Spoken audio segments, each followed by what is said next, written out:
வணக்கம் நண்பர்களே. புரட்சித் தலைவர் எம்ஜிஆர் அவர்களின் வாழ்க்கை வரலாற்றினை தொடர்ந்து பார்த்திடுவோம். வாங்க வீடியோவுக்குள் செல்வோம். 5ஆம் உலக தமிழ் மாநாடும் செல்வி ஜெயலலிதாவின் அரசியல் அறிமுகமும். தாய்மொழி தமிழ் மேல் மிகுந்த பற்று கொண்டவர் எம்ஜிஆர். 1981ஆம் ஆண்டு 5ஆம் உலக தமிழ் மாநாட்டை நடத்தினார். உலக தமிழ் அறிஞர்கள் கலந்து கொண்டனர். அம்மாநாட்டில் செல்வி ஜெயலலிதா அவர்களின் நடன நிகழ்ச்சியும் நடந்தது. இம்மாநாட்டில் கலந்து கொண்டு சிறப்புரை ஆற்றினார் இந்திரா காந்தி. இன்றைய தஞ்சை தமிழ் பல்கலைக்கழகத்தை உருவாக்கியது எம்ஜிஆர் ஆட்சியில்தான். தமிழறிஞர் உமா மகேஸ்வரனார் 1920லேயே தஞ்சையில் பல்கலைக்கழகம் உருவாக்க வேண்டும் என விரும்பினார். இதை அறிந்த எம்ஜிஆர் 972.7 ஏக்கர் நிலத்தில் தஞ்சை பல்கலைக்கழகத்தை உருவாக்கினார். இலவச மதிய உணவு திட்டம் பற்றி எம்ஜிஆர் 1982ஆம் ஆண்டு ஜூன் 30ஆம் தேதி மாணவர்களுக்கான இலவச மதிய உணவு திட்டத்தை பற்றி முதல்வரான எம்ஜிஆர் அனைத்திந்திய வானொலியில் பேசும்போது, இந்த திட்டம் பசிக்கும் பொழுது அழ மட்டும் தெரிந்த வயதில் நான் அனுபவித்த கடுமையான வறுமையின் தாக்கத்தால் உண்டானதுதான். என் தாய், மூத்த சகோதரர் மூவரும் உணவின்றி சாவின் கொடூர கரங்களில் சிக்கி இருந்தோம். அப்போது எதிர் வீட்டு தாயிடம் இருந்து கொடையாக பெறப்பட்ட ஒரு டம்ளர் அரிசி கஞ்சிதான் எங்களை காப்பாற்றியது. அப்படி இல்லை என்றால் நாங்கள் அன்றே இறந்து போயிருப்போம். இப்படிப்பட்ட கருணை மிக்க தாய்மார்கள் என் மீது பெரும் நம்பிக்கை கொண்டு என்னை தமிழகத்தின் முதல்வராக தேர்வு செய்து உள்ளார்கள்.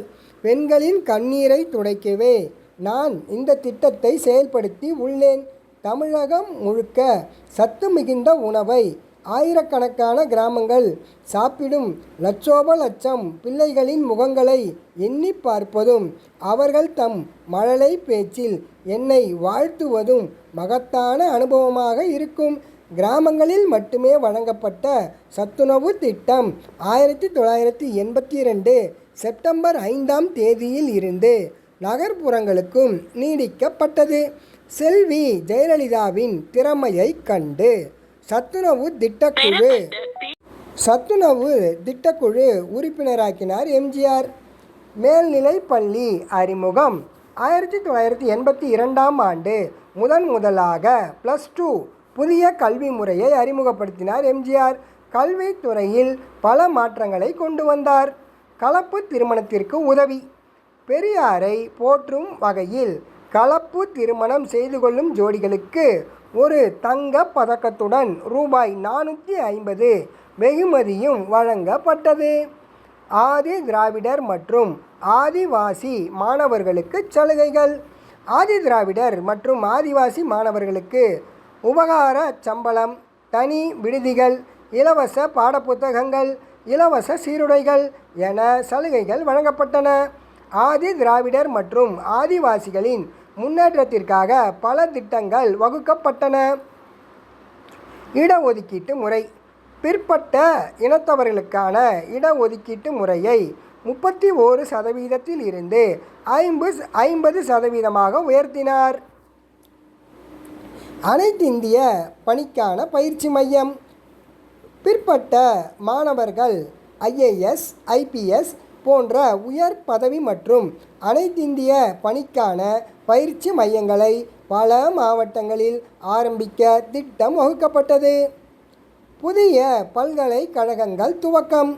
உயர்கல்வி வளர்ச்சியை கருத்தில் கொண்டு பாரதிதாசன் பல்கலைக்கழகத்தை திருச்சியிலும், கோவையில் பாரதியார் பல்கலைக்கழகத்தையும், தஞ்சையில் தமிழ் பல்கலைக்கழகத்தையும், சென்னையில் அண்ணா பல்கலைக்கழகத்தையும், கொடைக்கானலில் அன்னை தெரசா பெயரில் பெண்களுக்கான பல்கலைக்கழகத்தையும், சென்னையில் மருத்துவ பல்கலைக்கழகத்தையும் எம்ஜிஆர் துவக்கியது பெரிய சாதனை எனலாம். மொழி மாற்றம். பாரதியாரின் கூற்றுப்படி பிற நாட்டு நூல்களை தமிழில் மொழிபெயர்க்க செய்தார். மேலும் பெரியாரின் எழுத்து சீர்திருத்தத்தை கொண்டு வந்தார். ரேஷன் திட்டம். ஏழை மக்களுக்கு அரிசி, கோதுமை, சர்க்கரை, சூரியகாந்தி எண்ணெய், மண்ணெண்ணெய், தேங்காய் எண்ணெய் போன்றவை நியாய விலை கடைகளில் கிடைக்க வழிவகை செய்தார். மற்றும் திரைப்பட தொழில் வளர்ச்சி, கிராம சுகாதார முன்னேற்றம், விவசாய கடன் சலுகை திட்டம், பிற்பட்டோருக்கான தனி வாரியம், வேலை வாய்ப்பு பெருக்கம் என பல திட்டங்கள் மூலம் மக்கள் நல்வாழ்வுக்காக எம்ஜிஆர் உழைத்து கொண்டே இருந்தார். எம்ஜிஆர் அவர்களின் வாழ்க்கை வரலாறு தொடரும். இந்த வீடியோ உங்களுக்கு பிடிச்சிருந்தால் லைக் பண்ணுங்கள், ஷேர் பண்ணுங்கள், மறக்காமல் சப்ஸ்கிரைப் பண்ணுங்கள் நண்பர்களே. அடுத்த வீடியோவில் சந்திப்போம். நன்றி.